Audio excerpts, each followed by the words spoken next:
What is up, guys? DT Ninja here to give you guys my RuroKen Hokkaido Arc Chapter 31 discussion. Yes, guys, it's that time again to discuss Kenshin. Chapter 32 was released today, so we're going to talk about some spoilers towards the end of this video. The action in this chapter of the latest one is freaking awesome, so I can't wait to discuss it. We're also going to discuss, I have some discussion questions. We have 7 questions to discuss. I also have my volumes to share, mostly Volume 4 and Volume 5, probably mostly from Volume 5, but I brought Volume 4 just to share, to give you guys an idea, demonstration on some things. So, definitely check out my Facebook page. I'll be uploading my latest updates on there. Also, the intro, I want to thank Chris JP20 for allowing me to use his color scans. Again, really awesome stuff. Some of those were really eye-opening, like the Ono one where his arm is literally torn off. That was pretty crazy. But yeah, just a recap of what happened in Chapter 31. Basically, Ono and Sano have ended their fight. Ono comes to the realization Sano is the better man. They get ready to, say, we had a good fight. But Shimonji, Ono's commander of the Kinkaku Heiki, comes in and slices his hand off. And also slices his arm off. And literally makes it so he cannot fight back. And it's pretty crazy because Ono actually tries to fight back, but he's basically defenseless. And this pisses Sano off. And of course, you get the whole scene at the very end where Sano and Ono have this moment. Ono is like, I don't want to die in vain.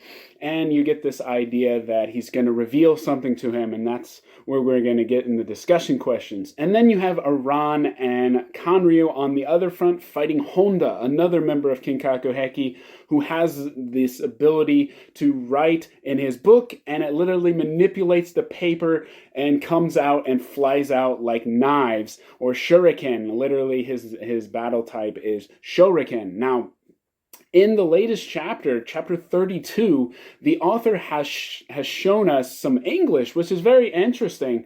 So actually, he says it's book type throw knife. Now, of course, throw knife doesn't really sound right in English, but it gives me a good idea. So book type shuriken. So basically, like this, right? Because he's holding a book, and it has a shuriken kind of on it. So literally, it's what he's holding. Book type shuriken or throwing knives. So that's pretty cool, and that's Honda's specialty. And we get this idea where he's humiliating Kanryu, and Aran steps up and stands up for his master. That was really cool. That was really interesting. So that's where we're left off, and of course Aran is holding the gunpowder in his hand. So let's get to the discussion questions. What is Sasahagane? Let me put my glasses on so I can read this properly. Okay, what is Sasahagane? Sasahagane is the blade of Shimonji. But what is it, literally? Because originally I translated it as the ultra-fine steel.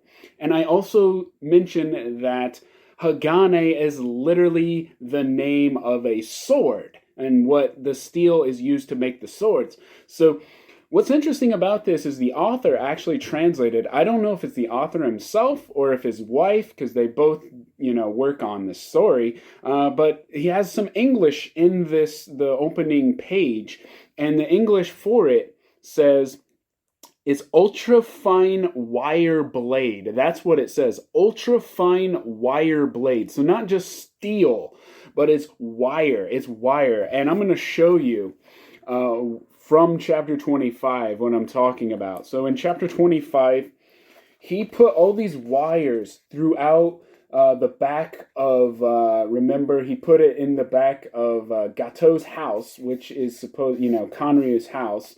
And basically he can hear everything that's going on there because it's connected all the way. You can see it's all the way through the house and then going back here, and it goes all the way up to where, his his hideout is, and you can see he's hearing, listening in, and you can see where the wire is. You can see where the wire is. It's right here, connected to the sword. So, of course, that's where it goes off from it. But yeah, that's what the Sasahagane is. That's what is used to basically destroy Ono in the latest chapter, in this chapter. So that's what Shimonji uses, Sasahagane. What is the secret behind Shimonji's deadly accuracy? Because also in chapter 25, we also get an idea of Shimonji's. Back when I did this review discussion, Shimonji was first introduced. One of them here, he had showed him with his hands like that, and I actually have the color scan of that. But if you'll notice, there's no wires there, and you can see he actually disarms those prisoners of their blades. So there's something there. I don't know if it's he can actually, like, there's something there. He can, like, repulse, something. I don't know. There's got to be something else to it. And like I said, all those wires you saw outside, those were all connected, and he was, at the end, you saw him, like, running away, and he was, like, connected to all those. His sword was all connected to it. So, yeah, but that's interesting that the author actually mentions the English version of that. So we get a better understanding of what it is. It's literally a ultra-fine wire blade. So it's actually not, the blade is actually the wire. It's part of his sword. So, but there's probably something else to go with it, I don't know exactly what it, the secret is. Maybe Ono could reveal that to Sano. I don't know. Maybe he knows something, that could be vital. Okay, the next one. Which reasons do you think Ono was discarded like trash? Ono was discarded like trash in this chapter. Basically, you're worthless to me. There are 3 reasons I have. Which one do you think, or which ones do you think are the most likely?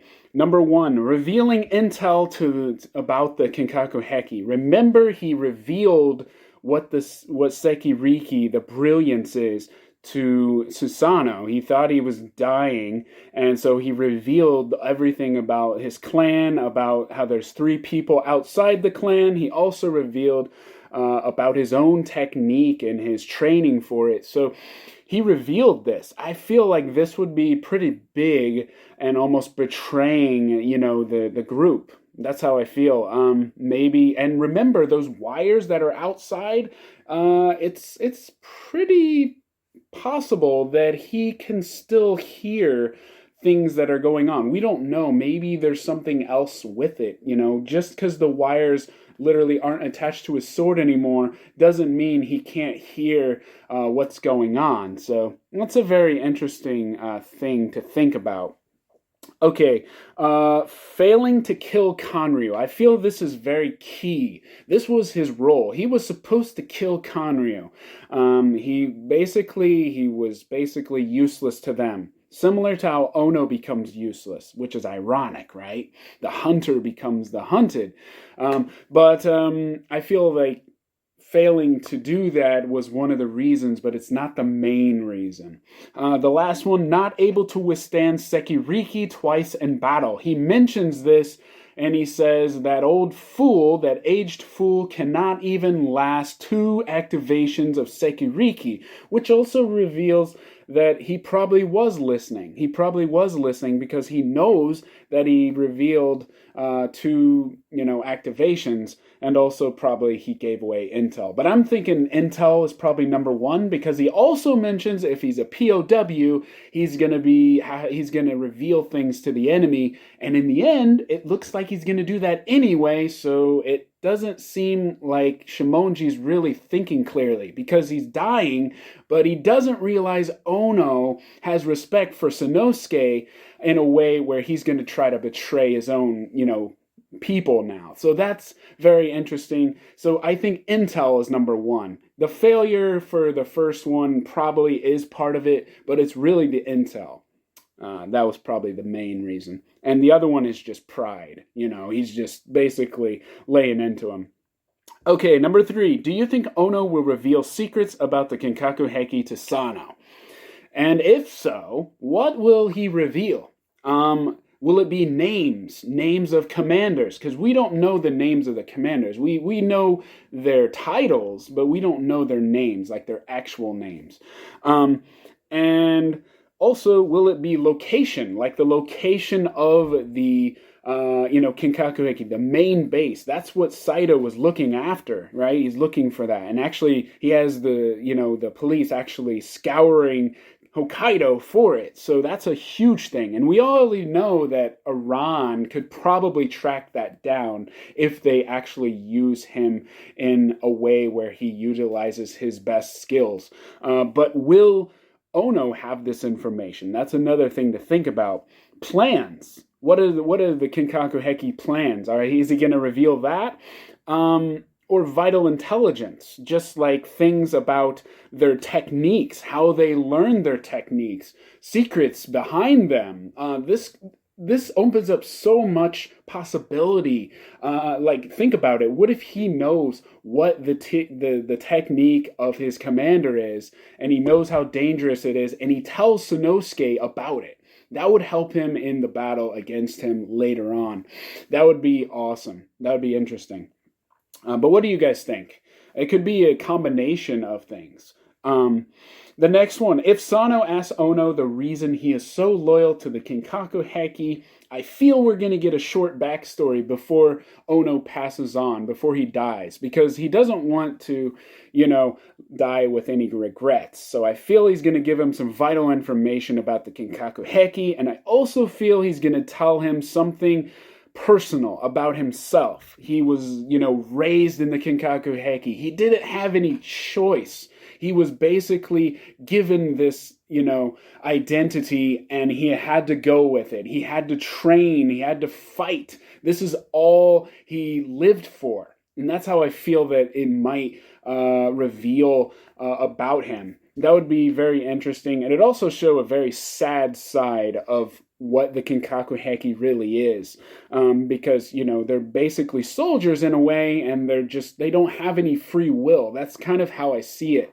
But if that's the case, I feel that might happen. It might show like children actually being trained like mercenaries, almost like harshly. But anyways, that's my feeling. What do you guys think he'll reveal, like a backstory? Anyways, number 5, is Honda's power similar to Shimonji in that he manipulates ultra-fine threads? Now, remember how I mentioned Shimonji kind of can manipulate the wires in a way with his fingers. I feel, because he has those gloves, and I feel like maybe there's something in that. He manipulates them, because like if you think about it, if you're using your bare hands with a wire, you would definitely cut yourself. And I feel like he's not just doing that, and there's something there he's manipulating, almost similar to how Honda uses his pen and he's manipulating by writing. He actually manipulates the papers literally by writing. But yeah, that's my feeling. So I do feel they are similar. And it also mentioned how aluminum is one of the key materials in the creation of their weapons, which are the ultra-fine wire blade, the Sasahagane, and of course Honda's RuroKen, which we learn in this chapter by the author himself. He stated book type throw knife. Now, obviously, it's probably a throwing knife, and I pretty much kind of go off a shuriken. That's because when you look at the book that he's actually holding, you actually see the shuriken actually on the book. So that's kind of why I called it the I think I called it the hidden writing blade. It sounds weird, but a book just didn't sound right because literally he's writing. So, but in this case, it's literal. So I'm going to use what he said, book type shuriken. That sounds better to me. But yeah, let's go to that chapter where it reveals his technique. You can actually see the papers flying out there. But anyways, that's Honda. So I feel like they are similar. And like I said, they're made from the same material. So that would make sense. They manipulate certain things. So in this case, his blade or his knife or shuriken is literally a book. And he manipulates the book into weapons. And these are kind of the threads they're made from. But interesting. So the next question, number 6. How do you think they will defeat Shimonji in the end? Who is going to fight them? Who's going to fight Shimonji? Shimonji is the commander in Otaro. Who's going to fight him? He's the one that gives out all the orders. Remember, he talked to Sanosuke in this chapter. Remember, Sanosuke is like, get back here, you little bastard. And he's like, don't make me turn around. You know, you may regret it. But I would love to see that Futaya no Kiwami of yours the next time around. So we get a feeling that maybe Sanosuke will fight him. But will he, fight others too? Is he going to fight Kenshin? I have a feeling like it might be a combination of the two, maybe Kenshin and Sanosuke. And also, there might be even another person. Like, do you guys think that another person will come as support? Maybe, the long-awaited arrival of Aoshi Shinomori. I mean, he's been mentioned by Shimonji and Honda, so it's very possible that he's finished his mission and he could, wind up in Otaro. He figures out where they are. That would be really interesting if that's the case. Will another person show up? Maybe there's possibilities. There's other possibilities. Maybe Enishi is possible as well. There's a lot of possibilities that could, happen. But yeah, that's my feeling. Maybe Sanosuke will fight him. Maybe Kenshin will fight him. And maybe another person will show up and lend their support, like Aoshi or Enishi, or even another character that, we've been wanting to see for a while. So that's my feeling on that. Also, I feel like maybe Ono could know some key to defeating Shimonji, which would really help. And that would go back to the whole thing with Ono revealing some vital intel about the enemy and about his own people and maybe even Commander. That's my feeling. But yeah, what do you guys think? Okay, and the last question. This originally was a question, but I'm going to make it a spoiler. So the question was, what kind of strategy is Iran planning with the gunpowder? So what kind of strategy is Iran planning with the gunpowder? Obviously, I can't answer that without revealing what happens in the next chapter, because I've already seen what happens in the action and I want to reveal it. So here we're going to end the regular video and we're going to have spoilers now. So if you guys want to end, you can. If you don't, let's get to the spoilers. All right, chapter 32. All right, so the very beginning we have Ashitaro is fighting against a bunch of Yaminobu minions. He's fighting off a bunch of them. Kenshin shows up out of nowhere and helps him out. So we get Kenshin and Ashitaro reunited. They're fighting together, and obviously Kenshin's going to be able to find Aran now. So that whole thing where Aran is going to alert Kenshin, that's not going to happen. Ashitaro is going to show Kenshin where Aran is. Then you have Ashitaro going there. You have Aran and Honda facing off against each other. You have him with a gunpowder barrel. He has a mallet and he smashes the barrel, and then he picks it up and then he kicks it. He kicks the barrel and it goes everywhere. And it even hits Honda. It hits him. And I'm like, okay, what's he doing? Is he kind of giving up? Is this part of his strategy? And then I'm thinking, this is Iran. He's very smart. There's something to this. And it looks like he's pissed off, but like he just kicks it. And, this pisses Honda off. He's like grabbing his book with the shuriken and he's like writing down really fast. And suddenly one of those paper that is actually aluminum material, really strong, the shuriken, that's basically a blade. It literally goes up and gouges his eye. Now, I'm not saying it cuts his eye out, but it literally cuts him in the eye, either above the eye, right near the eye. It cuts him. So Iran is badly injured. I mean, out of nowhere, he just gets hit. And so, like, he's badly hurt. And this is, it pretty much shows that Honda is dominant. There's no way Iran and Kanryu can win this fight. But what's interesting about this, Kanryu gets on his knees and he's like begging Honda, please, please, we've lost this fight. Don't kill him. So I think he's trying to get out of, the whole thing where he's gonna kill everyone, and he's just trying to protect, Iran. At least that's my thinking. I haven't translated it, but it shows him begging, and he says, I don't have a lot of power. I don't have this. I don't have that. The whole chapter is called Have Not, so that kind of makes sense. But eventually, Iran gets up, even damaged, and he's like, what are you doing? Pull yourself together. We've come here we've been prepared to fight, and that's what we're going to do. I'm not finished yet. That's what we've come here to do, and I'm prepared to do that no matter what. And Iran is intent, ready to fight no matter what, and he has no way of fighting. Like I said, he's not a fighter, he's a strategist, an intellectual, a detective. I mean, this guy's awesome.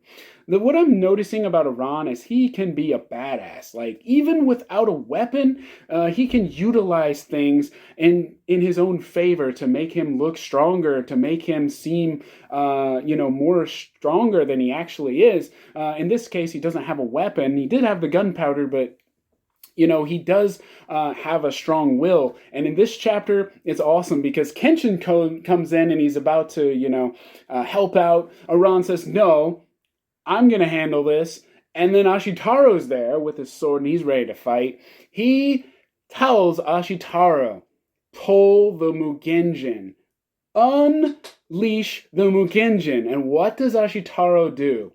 He turns to Kenshin. Kenshin's like, stop, Ashitaro. He's like, if Iran says to do it, then I'm going to do it. Flames go everywhere. And what do you think happens, guys? The gunpowder that he threw at the enemy, that he threw around everywhere, ignites, explodes, huge explosion. And of course, that's where the chapter ends. So pretty crazy where it goes and what happens. But like, Iran is just becoming one of those characters that I'm just really enjoying. Like I said, he's not a fighter, but his strategy is just on point. He literally made it seem like he gave up. Like he kicked the barrel at him, but actually it was all waiting for Ashitaro to show up, waiting for his signal, waiting for him to say, unleash the Mugenjin, pull it out. And that's the fire that ignites the explosion for the gunpowder. I'm like, holy crap, that was awesome. So yeah, that's how it goes for chapter 32. I hope you guys enjoyed my discussion. So starting out with a bang for this year for Kenshin. Anyways, I hope you guys enjoyed. Thank you so much for all your support. Look close for my next updates on my page. And yep, see you guys in the next one.